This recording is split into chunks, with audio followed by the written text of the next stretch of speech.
विद्यार्थी मित्रांनो, आपण दुसऱ्या प्रकरणाची रिव्हिजन घेतोय. आत्ताच आपण काय केलं, अभ्यास 2.1 हे सराव संच 2.1 प्रॅक्टिस सेट 2.1 पाहिला.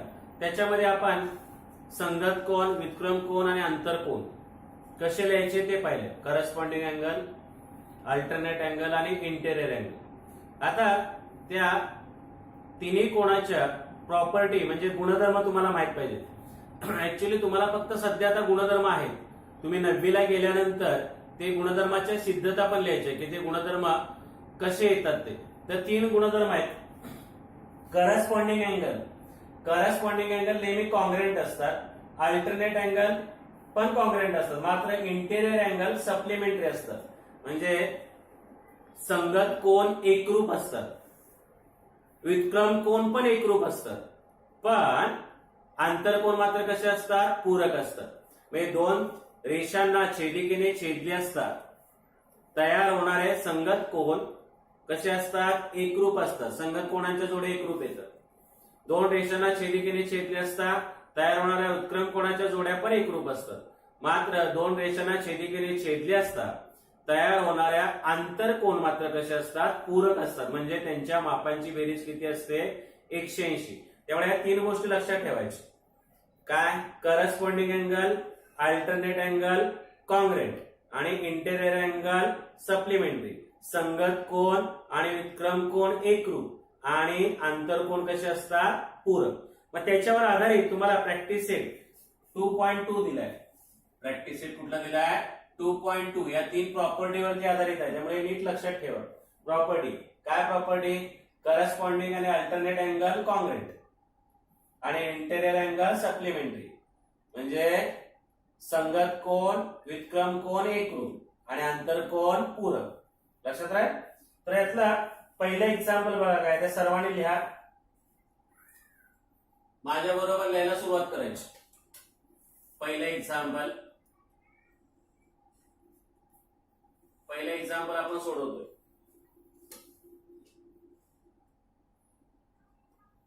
काढली आकृती. कुठल्या रेषा दिलेत रे, पॅरलल एन आणि एन अँड ट्रान्सव्हर्सल पी. बरोबर ना. काय दिलंय त्याने, line N, line N parallel. हे पॅरललचे चिन्ह आहे म्हणजे समांतर. पॅरलल म्हणजे समांतर. लाईन एन म्हणजे या पॅरलल आहे, बरोबर. अँड ट्रान्सव्हर्सल काय दिले रे, अँड ट्रान्सव्हर्सल काय दिले, ट्रान्सव्हर्सल इज काय दिले, लाईन पी. म्हणजे या रेषा समांतर आहेत आणि ट्रान्सव्हर्सल कुठली दिले, लाईन पी दिले. आणि याच्या आतमध्ये कोण दिले, 3x आणि x. हे कसले कोण आहेत रे, बोला, आंतरकोन. कसले कोण आहेत, इंटेरियर अँगल. कसले कोण आहेत, इंटेरियर अँगल. आणि आपण आता प्रॉपर्टी पाहिली. काय पाहिली की इंटेरियर अँगल्स आर सप्लिमेंटरी. काय पाहिलं, इंटेरियर अँगल्स आर सप्लिमेंटरी म्हणजे आंतरकोन कसे असतात, पूरक. म्हणून इथे काय लिहायचं बघा, 3x plus x is equal to 180. कारण हे कसले अँगल आहेत रे, इंटेरियर अँगल. बरं, कसले कोण आहेत ते, आंतरकोन. आणि आताच आपण पाहिलं की प्रॉपर्टी मध्ये काय पाहिलं की आंतरकोन कसे असतात, पूरक. सप्लिमेंटरी म्हणजे पूरक. पूरक म्हणजे त्यांच्या मापांची बेरीज किती असते, 180. किती असते, 180. मग आता इथे काय येईल बघा, 3x आणि अधिक x किती झाले, 4x बरोबर 180. म्हणून x बरोबर किती येईल, 180 भागिले 4. म्हणून x बरोबर किती येईल, 4 चौक 16. 2 राहिले, 4 पंचे 20. म्हणजे x ची किंमत किती आली, 45. मग त्यांनी पर्याय दिले 4.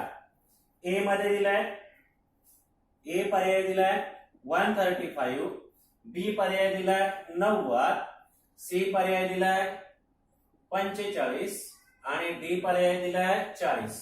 मग काय उत्तर येईल आपलं, आन्सर काय येईल, आन्सर काय येईल, सी. बरोबर किती आहे, 45. उत्तर काय आलं आपला, पर्याय सी. लक्षात आलं पहिलं एक्झाम्पल. आता आपण दुसरा एक्झाम्पल घेणार आहे. तोपर्यंत तुम्ही काय करायचं, मी आकृती काढतोय, तुम्ही तोपर्यंत लिहून घ्यायचं पटकन. करा सुरुवात लिहायला. शिकवताना लिहायचं नाही, शिकवून झाल्यानंतर तुम्हाला वेळ देणार लिहिण्यासाठी. तोपर्यंत मी आकृती काढतो. एक्झाम्पल नंबर किती, 2 ची. पटापटल्या, काय कळत नसेल ते विचारायचं मला.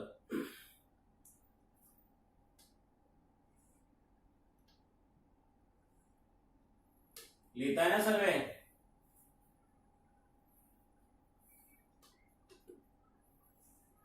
लिहून झालं की एक्झाम्पल 2 ची आकृती पण काढायची.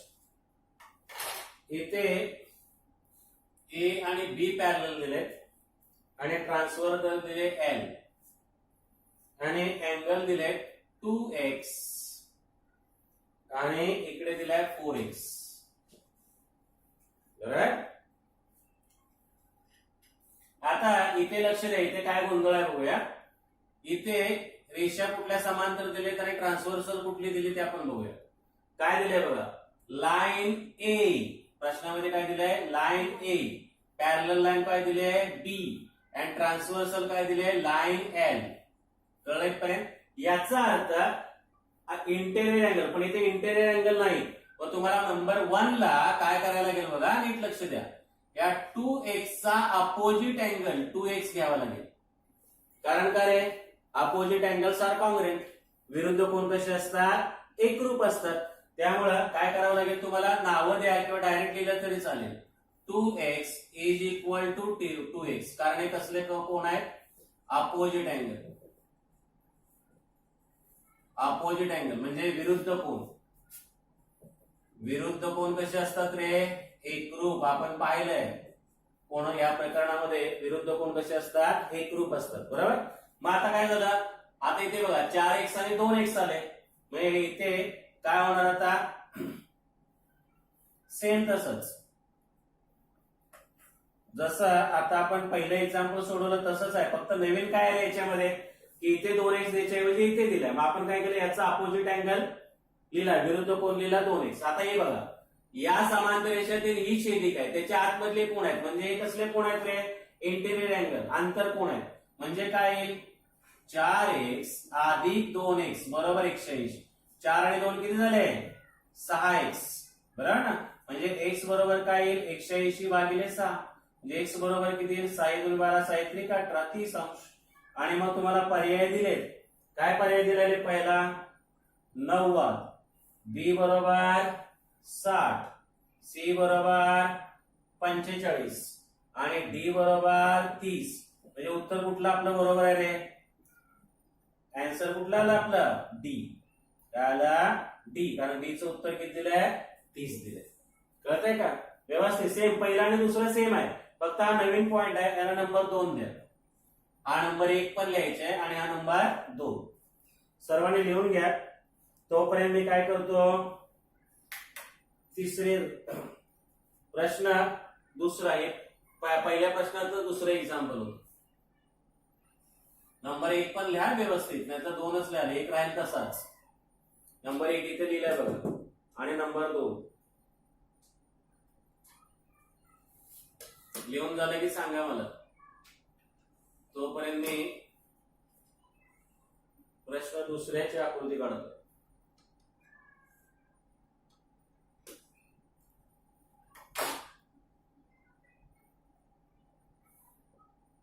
झालं लिहून? लिहून झाला असेल तर काय करायचं, क्वेश्चन नंबर 2 लिहा. आपण क्वेश्चन नंबर 1 मधले 2 पाहिले, पर्याय दिले होते. मात्र डायरेक्ट पर्याय लिहायचे नाही, ते एक्झाम्पल सोडवून बघायचं कुठला पर्याय येतो ते. आपण सोडवलं आणि मग उत्तर लिहिलं. काही जण पाठांतर करतात, पाठांतर करायचं नाही, ते सोडवायचं व्यवस्थित आणि नंतर काय करायचा, पर्याय लिहायचा. आता इथे लाईन कुठल्या दिलेत, पॅरलल पी आणि क्यू या पॅरलल दिलेत आणि ट्रान्सव्हर्सल टी आणि एस. टी आणि एस या ट्रान्सव्हर्सल आहे. त्याच्यानंतर इथे अँगल दिलाय 40 आणि इथे अँगल दिलाय 70 आणि तुम्हाला एक्स आणि वाय च्या किमती विचारले. इथं आहे एक्स आणि इथे आहे वाय. बरोबर. मग आता इथे सुद्धा प्रॉब्लेम आहे. इथे सुद्धा तुम्हाला या समांतर रेषा आहेत, या समांतर रेषेच्या आतमधले कोण इंटेरियर असतात, इथं समांतर रेषा आहेत, इथे आतमधले कोण पाहिजे, त्यामुळे तुम्हाला सर्वांचे काय करायला लागतील, अपोजिट अँगल घ्यावे लागतील. बरं, मग आपण एक एक सोडवूया. हे झालं सर्वांचं, झालं का? आता काय करूया बघा, इकडे नीट लक्ष द्या, अतिशय सोपं आहे. इथे बघा, इथे पहिल्यांदा 70चा विरुद्ध कोण 70 घेऊया आपण. मग असे घेतलं ना 2x तसा, म्हणजे या पॅरलल लाईन आहे आणि हे ट्रान्सव्हर्सल असं लिहिले आपले. एवढाच विचार करा, म्हणजे काय 70 अंश इज इक्वल टू 70 अंश, कारण हे कसले कोण आहेत, अपोजिट अँगल. आता आपला नेहमीप्रमाणे बघा, आम्ही रिकाम्या जागा बोलतोय म्हणजे अतिशय सोपं आहे, तसंच आहे. फक्त इथे काय होणार आहे, तुमचे बदलणार आहे, कुठल्या समांतर रेषा आणि छेदिका यांच्यामध्ये बदल होणार. आता इथे प्रश्नामध्ये काय दिलंय बघा, पॅरलल लाईन दिले पी आणि क्यू, पी आणि क्यू, आणि पहिले ट्रान्सव्हर्सल कुठल्या विचार करता, एस. एच म्हणजे काय येईल हे सांगा बघूया.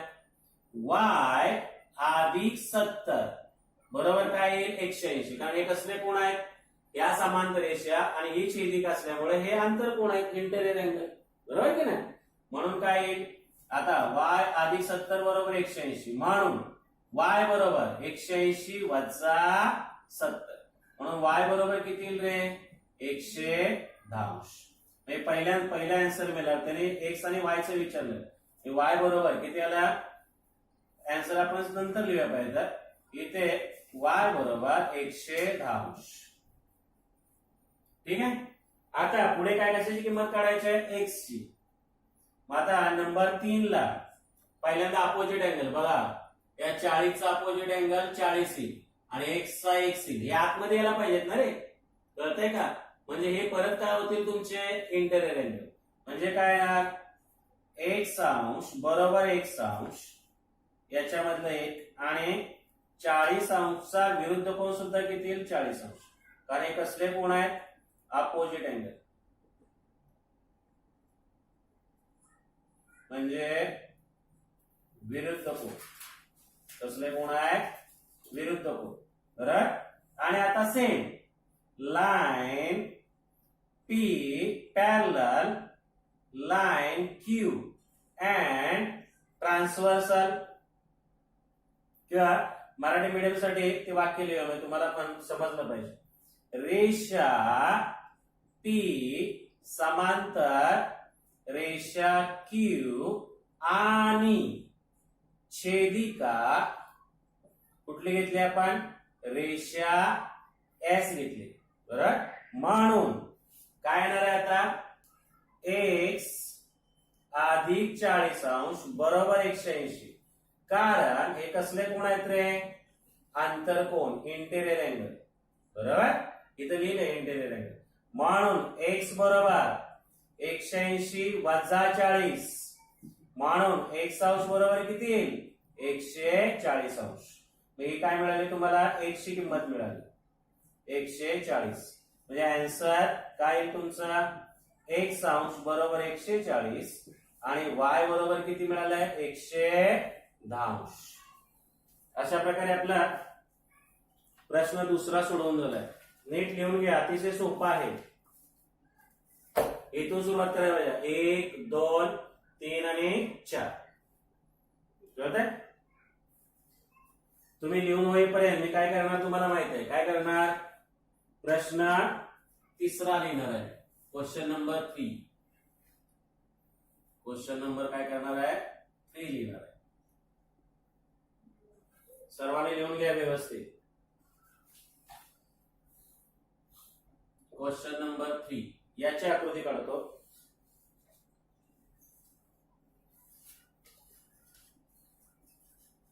लिहून झालं की सांगायचं, मला काही समजत नसेल तर विचारायचं. एक सारखेच एक्झाम्पल आहेत, फक्त तुम्हाला काय करायचे आहे, अपोजिट अँगल घ्यायचे आहे.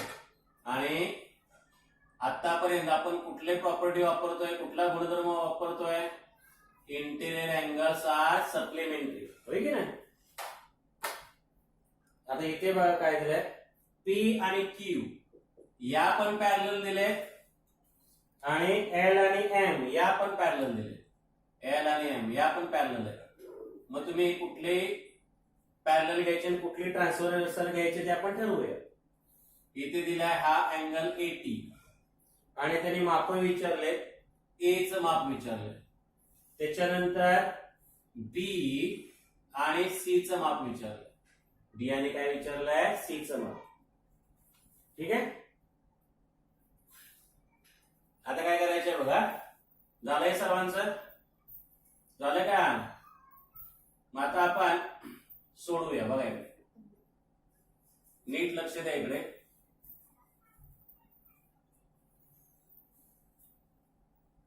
सर्वांची आकृती काढून झाली की सांग. लिहून झालंय सर्वांचा? प्रश्न आपण तिसरा पाहतोय. बघा इथे नीट बघा. त्याने काय केलंय? पी आणि क्यू पण पॅरलल दिले आणि एल आणि एम पण पॅरलल दिले. पहिल्यांदा आपण पी आणि क्यू पॅरलल घेऊया. लाईन याला नंबर 1 देऊया. Line P parallel line Q आणि ट्रान्सव्हर्सल ही घेऊया एल. एवढाच भाग. पी आणि क्यू पॅरलल आणि ट्रान्सव्हर्सल कुठले घेऊया? एल. मग एल जवळचे हे जे दोन कोण आहेत बघा, ए आणि 80, हे कसले कोण आहेत? समांतर रेषेच्या आतमधले. म्हणजे कसले कोण आहेत? आंतरकोन, इंटेरियर अँगल. म्हणून काय येईल? ए अंश अधिक 80 अंश बरोबर काय येईल? 180. कारण कसले कोण आहेत ते? Interior angle. म्हणून काय येईल? ए अंश बरोबर 180 वजा 80. म्हणून ए बरोबर किती येईल रे? 100. ए चं उत्तर मिळालं. कसं काढलं? सेम तीच प्रोसिजर आहे आपली. पी आणि क्यू इथे तुम्हाला समांतर कुठल्या घ्यायच्या आणि छेदिका कुठली घ्यायची हे कळलं पाहिजे. आता आपण समांतर पी आणि क्यू घेतली, छेदिका कुठली घेतली? एल. म्हणून हे आपल्याला अंतरकोन मिळाले. आता इकडे बघा. आता काय करायला लागेल माहित आहे? कुणाचा तरी अपोजिट अँगल घ्यावा लागेल. कुणाचा घेऊया? 80 चा तरी घ्या किंवा सी चा तरी घ्या. कुठला घेताय? 80 चा घेऊया चालेल, किंवा सी चा घेतला तर हा येईल. कसंही चालेल. बघा 80 अंश बरोबर 80 अंश. कारण कसले कोण आहेत ते? विरुद्ध कोण, अपोजिट अँगल. Opposite angle. ठीक आहे. आता नीट लक्ष द्या. आता फक्त हे अतिशय सोपं आहे. आता नीट बघा. 80 आणि सी हे संगत कोण आहेत? म्हणजे प्रॉपर्टी पहिल्या आणि दुसरीचा यूज करणार आहे आपण. मग आता त्यासाठी रेषा कुठल्या समांतर घ्याव्या लागतील माहितीये का? एल आणि एम. आणि हे ट्रान्सव्हर्सल घ्यावे लागेल. म्हणजे line L parallel line M and transversal काय येईल? लाईन कुठली घ्यायची ठरलं आपलं? पी. बघा या आडव्या रेषा समांतर घेतोय आणि ट्रान्सव्हर्सल पी घेतोय. आणि मग इथे नीट लक्ष द्या. कोन सी बरोबर किती माहिती आहे का तुम्हाला? 80 अंश. कारण काय सांगितलं रे? Corresponding angles are congruent. कारण हे कसले कोण आहेत? Corresponding angles. म्हणजे कसले कोण आहेत? संगत कोण. संपलं उत्तर. अतिशय सोपं आहे. संगत कोण. फक्त तुम्हाला रेषा समांतर कुठल्या घ्यायच्या आणि ट्रान्सव्हर्सल कुठली घ्यायची ते कळलं पाहिजे. आणि आता नीट बघा. हे सी आणि बी सुद्धा संगत कोण आहेत, पण समांतर कुठल्या घ्याव्या लागतील? Line P parallel line Q and transversal काय? लाईन. इकडे लक्ष द्या. पी आणि क्यू घेतली, मगाशी आपण एल घेतली होती. आता कुठली घ्यायची ठरली आपली? एम. त्यामुळे काय होईल बघा. या एम चे इथले सी आणि बी एकाडे एक आहेत. म्हणजे काय होणार आहे? अँगल सी किंवा कोन सी लिहिलं तरी चालेल. एकरूप कोण काय येणार आहे? बी. परंतु अँगल सी किती आला आपला? 80. म्हणून अँगल बी सुद्धा किती येईल? 80. अतिशय सोपं आहे. हे संगत कोण आहेत म्हणून हा 80 आला. आणि हे सुद्धा संगत कोण आहेत म्हणून हा काय आला? 80. अतिशय सोपं एक्झाम्पल. येते लक्षात? तर अशा प्रकारे आपलं कितवं एक्झाम्पल झालंय? तिसरं एक्झाम्पल झालंय. कितवं झालं एक्झाम्पल? तिसरं. आता आपण काय करणार आहोत? चौथं एक्झाम्पल घेणार आहोत. चौथं एक्झाम्पल घेणार आहे. तर चौथं एक्झाम्पल लगेच आपण घेणार आहे. एक्झाम्पल 4 बघा आपण सोडवतोय. सर्वांनी आकृती काढली, सर्वांनी आकृती काढून घ्या. एक्झाम्पल 4 मध्ये नीट बघा, 105 आणि छेद या रेषेचा विचार करा. ही जर रेषा मी आडवी काढली तर नीट बघा इथे काय होणार आहे, 105 आणि छेद हे कसले कोण आहेत माहिती का तुम्हाला, लिनियर पेअर अँगल, रेषीय जोडीतील कोण. म्हणून काय लिहायचं बघा, एकदा लक्ष द्या, मेजर अँगल छेद प्लस 105 इज इक्वल टू 180. कारण काय रे, लिनियर पेअर अँगल म्हणजेच काय, रेषीय जोडीतील कोण. रेषीय जोडीतील कोणांच्या मापांची बेरीज सुद्धा किती असते, 180. जसं पूरक कोणांच्या मापांची बेरीज 180 असते, तसे रेषीय जोडीतील कोणांच्या मापांची बेरीज सुद्धा कशी असते, 180. म्हणजे कसले कोण आहेत, लिनियर पेअर अँगल. बरं, मग आता इथे मेजर अँगल छेद काढायचे, 180 वजा काय येईल, 105. म्हणजे मेजर अँगल छेद बरोबर किती येईल, 95. म्हणजे तुम्हाला छेदची किंमत मिळाली, किती मिळाले, 95. बरं, आता काय करायचं बघा, इथं नीट जर विचार केला तर या रेषा कुठल्या समांतर आहेत, रेषा ए समांतर रेषा कुठल्या आहेत, बी, आणि छेदिका कुठली आहे रे, ट्रान्सव्हर्सल कुठले आहे, ट्रान्सव्हर्सल लाईन कुठले आहे, एल. बरं, मग आता इथे नीट बघा, 105 आणि एक्स हे कसले कोण आहेत, करस्पॉन्डिंग अँगल. एक्स बरोबर काय येईल, 105, कारण हे संगत कोण आहेत, करस्पॉन्डिंग अँगल्स. आणि आपण पाहिले पहिली प्रॉपर्टी काय रे, संगत कोण कसे असतात, एकरूप असतात. कसे संगत कोण आहेत, या समांतर रेषा आहेत, एकाडे याच्यानंतर हा नाही हा, म्हणजे हे कसले झाले कोण, संगत कोण. आणि नीट बघा इथे एक्स आणि वाय हे कसले आहेत, अपोजिट अँगल. म्हणजे अँगल एक्स कॉन्ग्रंट अँगल काय येईल, बाय. कारण काय, अपोजिट अँगल्स. म्हणजे कसले कोण आहेत ते, विरुद्ध कोण. कसले कोण आहेत, विरुद्ध कोण. आणि विरुद्ध कोण पण एकरूप असतात. परंतु एक्स अंश बरोबर किती मिळाले तुम्हाला, एक्स बरोबर 105 अंश. म्हणून वाय सुद्धा किती येईल, 105 अंश. मग अशा प्रकारे तुम्हाला एक्स वाय झेड च्या किमती मिळाल्या.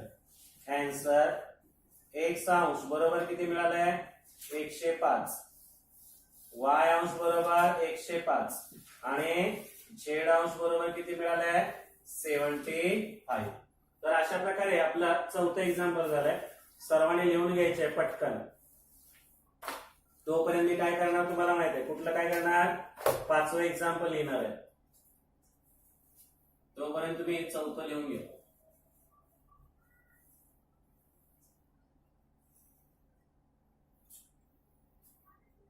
लिहिताना सर्वे पटपट पटपट लिहा.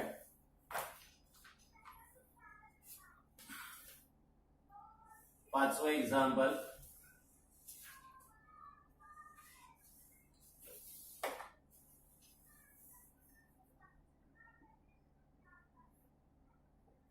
Example number 5. PLQ, PL आणि Q समांतर दिले आणि इथे अँगल दिले. इथे कसे अँगल दिले बघा, इथे एक ट्रान्सव्हर्सल दिले आणि इथे एक दिले आणि इथे पूर्ण कोण एक्स दिलाय, याचं माप काढायचं. बरं, हा दिलाय 40 अंश आणि हा दिलाय 30 अंश.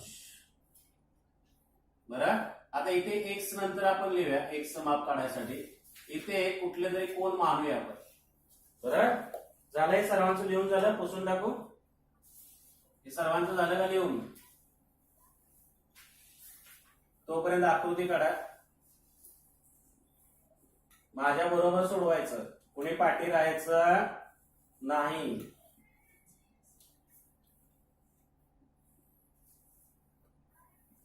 इथे एक्स ची किंमत काढायची. मग आपण काय करूया, इथे काहीतरी मानूया वाय आणि छेद, आणि या दोघांची बेरीज म्हणजे एक्स येणार आहे. टोटल डबल रेश केलेले आहे. मग आता कसं सोडवायचं बघा, अतिशय सोपं आहे. पहिल्यांदा पी आणि एल यांचा विचार करा. लाईन पी पॅरलल लाईन कुठली एल, पी आणि एल ट्रान्सव्हर्सलला नाव दिलंय का त्याने? नाही दिलंय, किंवा कुठलंही नाव द्या तुम्ही. या जर समांतर असतील तर काय होईल रे? वाय अंश बरोबर 40 अंशी. कारण नीट बघा आता ही दुसरी प्रॉपर्टी, वाय आणि 40 काय तिरकस आहेत, म्हणजे काय रे? अल्टरनेट अँगल आहे. कसले कोण आहेत ते? अल्टरनेट अँगल्स, म्हणजेच व्युत्क्रम कोन. लक्षात ठेवा, व्युत्क्रम कोन कसे असतात रे? एकरूप. म्हणजे वाय ची किंमत किती आली? 40. आणि आता समांतर कुठल्या घ्यायच्या? Line L parallel line Q. ट्रान्सव्हर्सलला नाव द्या कुठलं द्यायचं असेल तर, नसेल तर डायरेक्ट लिहिलं तरी चालेल. आता झेड हा बघा, झेड बरोबर किती येईल? 30 अंश. आणि हे सुद्धा बघा, झेड आणि 30 कसले कोण आहेत? Alternate angle. हे सुद्धा काय? Alternate angle. आणि अल्टरनेट अँगल कसे असतात? एकरूप असतात. प्रॉपर्टी आपण पाहिली